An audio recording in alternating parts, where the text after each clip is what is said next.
Touched by an angel. Matthew chapter 18, verse 10. See that you do not despise one of these little ones, for I say to you that their angels in heaven continually behold the face of my Father who is in heaven. Does every child have a guardian angel? The spirit world is very real. The presence and work of angels and demons or fallen angels were recorded throughout the Bible. Angels were present at creation, sang at Jesus' birth, and warned Joseph and Mary to flee to Egypt. Angels ministered to Jesus during his 40 days in the wilderness. They were present at Jesus' tomb after the resurrection. They witnessed his ascension, and they will be present at the rapture and the second coming.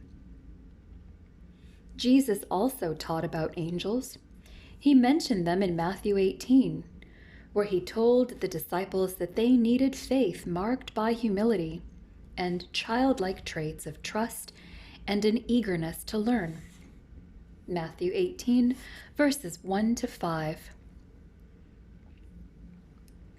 Who are the little ones of whom Jesus was speaking in verse 10? One view is that they are children like the one who stood with Jesus as he taught this passage. Matthew 18:2.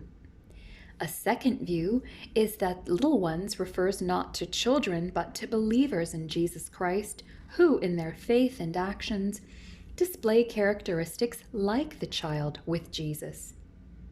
In this view, the words one such child earlier in verse 5 refers to Christians rather than children.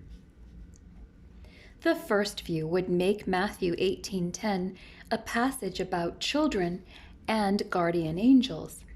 However, regrettably, it teaches very little about them. And nowhere else does the Bible contain any suggestion of one angel for one person, adult or child. We are simply left with this verse to affirm their existence, and further questions must remain unanswered. In this view, Jesus may be saying simply that angels protecting children have perpetual access to God's presence. The second view would make the verse about Christians and angels and not specifically children. It could mean that some or all Christians, both children and adults, have guardian angels or angels who minister to them at specific times. Such ministry may be continual, as in the assignment of a guardian angel, or it may be a brief ministry to individuals at particular times, similar to the ministry of the angel Gabriel to Zechariah, Luke 1, verses 11 to 20, and to Mary, Luke 1, verses 26 through 38. One variation of the latter view is that the word angel refers not to angelic beings, but to the spirits or souls of believers after death who are in the eternal presence of God. This view, held by theologian B.B. Warfield, requires an unusual but not impossible interpretation of angel in 18:10. Elsewhere, Jesus taught that Christians in heaven are like the angels in certain aspects. In Matthew 22:30 and Luke 20:36, though always greater than and separate from them, they are similar but separate. Although not a strong argument lexically, it is possible. Yes, this verse could possibly teach that guardian angels exist for some children, if not all.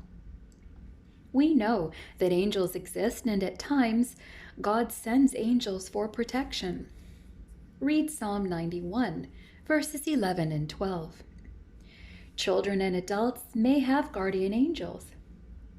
If they do, because of the Bible's silence, Anything else on the topic is speculation rather than substance.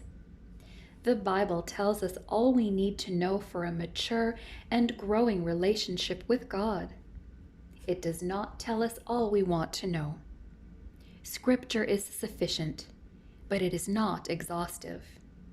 Read 2 Timothy 3, verses 15 to 17.